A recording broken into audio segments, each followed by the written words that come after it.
Hey guys, what's up? It's Nakul again, back with another video for you guys, and today I'm gonna be reviewing the new Lenovo YP1. So let's get started.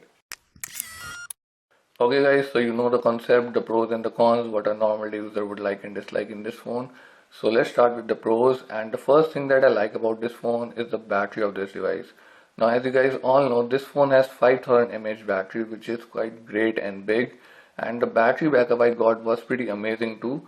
With normal to less usage, I got around 40 hours of battery backup. Whooping 40 hours, guys. That's pretty amazing if you ask me. But remember, I didn't do any heavy stuff, no gaming, no heavy stuff at all. I was doing WhatsApp, Facebook, a bit of calling, web surfing, and a little bit of YouTube as well. And that's the battery backup I got. My Wi-Fi and 3G was on all the time during the day, and at night my Wi-Fi was on also. Didn't turn it off. And that's the battery backup I got. 40 hours, which is really great, guys. So that's the first thing that I like in this phone, the battery. Now let's talk about the second thing that I like about this phone, which is one of the main feature of this phone as well, and that's the fingerprint sensor right over here in the middle button. So you just tap on it and it unlocks. Now as you can see, I'm not pressing this button because there is a pattern lock, as you can see, so I can't unlock by just pressing the home button. Here we go. So yes, it's pretty quick and it's pretty great, and that's the second thing that I like about this phone, the fingerprint sensor, guys. Moving on to the third thing that I like about this phone is the loudspeaker of this device. Now this phone has one loudspeaker right over here, the right grill, and it's really loud, guys. Almost as loud as OnePlus One or Moto G first generation. It's pretty loud and clear also. Not as clear as OnePlus One I would say, but still it's pretty clear and really loud, guys. So that's the third thing that I like about this phone. Okay, so let's talk about the fourth thing that I like about this phone, which is the battery switch right over here. Now in iPhone you get this switch for the ringer, but in this phone it's for the battery saving. When you turn it up or turn it on, it turns on the battery saving mode, as you can see, and shuts off everything. No apps, no Wi-Fi, no data. You get just phone, contacts and SMS, plus you can add some basic apps, calculator, clock, radio and calendar. That's it. And it maximizes your battery life as much as possible. So that's a pretty great thing. If you're running low on the battery and you want to maximize it as much as possible, just turn this switch up and it will start saving the battery. So that's the fourth thing that I like about this phone. So talking about the fifth thing that I like about this phone is that you get choice between Android launcher and Vibe UI. If you go in the preferences of home right over here, as you can see, default launcher Android selected, but you get also Vibe UI. If I select this, you get the traditional Vibe UI in which all the icons are on the main screens. So there is no app drawer right now. But if I go back over here, let's select the Android. Here we go. Now I get the app drawer as well. So that's pretty great. And that's the fifth thing that I like about this phone. So now moving on and talking about the sixth thing that I like about this phone is that you can use this phone as power bank and charge your other devices with this phone. Now if you remember, we got this little attachment with this phone and I showed you this in the unboxing video. Now all you have to do is plug this thing in your phone. You can also use this thing to plug in your pen drive in the phone, but you can also use to charge other devices. So just plug it in like this, grab your data cable or any charging and syncing cable, plug this in as well. Here we go. Now plug your other end in the other phone or any other device which supports the USB cable or anything like that. Here we go. Now as you can see, it starts charging. Here we go. So that's a pretty great thing, guys, that you can use this phone as power bank. And that's the sixth thing that I like about this phone. Now the seventh thing that I like about this phone are some general features which are there in the settings. So let's go over there. And the first thing is in display color balance. So you have all these modes. Here we go. So you can choose according to your needs, plus you have smart brightness. Now I won't go in much detail because that would take even more time, but I'm just trying to show some overview of these features. So next we have the notification center. You can customize almost everything in the notification bar right over here. Notification bar icons. Here we go. display battery indicator, display current network speed and all that, as you can see. Bunch of settings. Then you have feature, quick snap, knock to light, micro screen, smart scene, white touch. Just like the iPhone, you get the bubble over here, as you can see. So yeah, many great things. Let's go back. Then you have the flip to sleep.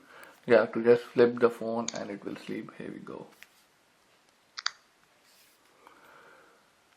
And after that you have the schedule power on and off, which is pretty common. Then you have the permission control for the apps. This is something nice. And then you have the secure zone. You have two zones. You have a secure zone and a normal zone. You can save anything in your secure zone and nobody will be able to open it. So that's pretty cool. And then you have the power manager, fingerprint, as I said, one of the main features of the device. So these little features, this is the 7th thing that I like about this phone, guys. Now moving on to the 8th thing that I like about this phone is the call quality of this device. Now this phone has amazing call quality, guys, and I would rate it 10 out of 10 in the call quality. It's so loud and clear that if you're on a call, other person standing beside you can hear clearly what the person on the call is saying, because the headset is really loud and clear. So that's the 8th thing that I like about this phone. So moving on to the 9th thing that I like about this phone is the internal memory of this device, which is 32 GB, guys. So that's pretty huge, and that's the 9th thing that I like about this phone. So let's move on and talk about the 10th thing, which is also the last thing that I like about this phone, is that this phone does have NFC support, guys. Means you can easily transfer your data through NFC, switch profiles and do some stuff. As you can see right over here, it says N, so this phone does have NFC support, guys, which is pretty great. So that's the 10th thing that I like about this phone, and also the last thing. So those were the pros, guys, the good things. Now let's talk about the camera before I move on to the cons part. So let's run the camera. Now as usual, won't be showing you the camera interface because that would take even more time, but if you want to see that, then click right over here. This is the unboxing video of this phone in which I showed the whole camera interface. So if you want to see that, click right over here, guys.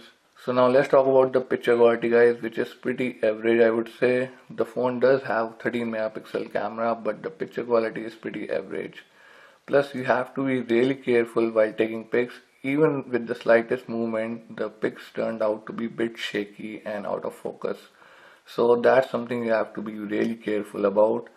The pics looks nice and decent at first look, but as soon as you zoom in a bit or move it around, you can clearly notice that the pics are a bit shaky and out of focus, plus they are grainy too. So the picture quality is pretty average, but anyways, here are the samples.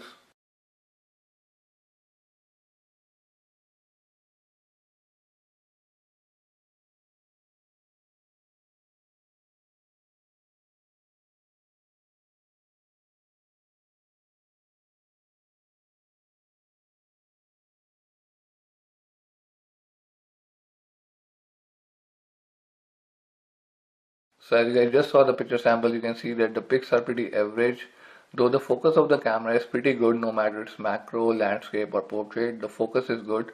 But again, if you move your hand even a little bit, which everybody does, the pics turn out to be a bit shaky, which you can see in these pics as well. Though I want to tell you one thing, that the HDR mode works really good, but again, pics are a bit shaky. Here are the samples. So as you can clearly see the difference between normal and HDR pic, guys, but as you can see the pics are shaky, so that's one thing that I don't like. Plus the pics are grainy too, no matter if it's indoor or outdoors. Anyways, now let's talk about the video recording quality, which is pretty good, but again in low lighting it's a bit laggy and shaky. The objects move a bit slower in the screen rather than the way your hand is moving. So yes, video recording quality is pretty average too in low lighting, but in broad daylight it's pretty good, guys. Plus in video recording you get everything. You have pause, take pics simultaneously, tap to focus, plus you also have flash toggle. So that's a good thing. But yeah, in overall the camera is pretty average and nothing that special. So that was the camera part, guys. Now let's move on to the cons part, the bad things. And the first thing that I don't like about this phone is that the phone is a bit heavy. Because of the bigger battery, which is 5000 mAh, the phone is quite heavy, guys, and that's the first thing that I don't like about this phone. Moving on to the second thing that I don't like about this phone is that this phone does lag and stutters a bit, guys. It's not a major thing, but it does. Here and there in scrolling, opening apps, sometimes it does. But you don't need to worry because it's not a major thing, but yes, it's there and it does. I won't be able to show you right now because it does it very rarely, but it's there. So I thought I would mention it. So that's the second thing, guys. So moving on to the third thing, which is also the last thing that I don't like about this phone, is the RAM of this device. This phone costs 16,000 rupees, guys. Still we are getting only 2 GB of RAM. Whereas phones like Coolpad Note 3 are getting 3 GB of RAM. So I think it should have been at least 3 GB at this price. So I'm a bit disappointed, but anyways, that's the third thing that I don't like about this phone. So that's all for right now, guys. This was the honest review video of the new Lenovo Vibe P1. If you liked the content, make sure you give it a thumbs up, share with your friends. Again, if you have any question, comment, suggestion, put it in the comment down below. I will try my level best to answer and help you out. Catch me on my Facebook page as well. The link of that page will be in the description below, so go and like me there as well. Thank you for watching, guys. Do subscribe for more upcoming videos, and I will see you next time.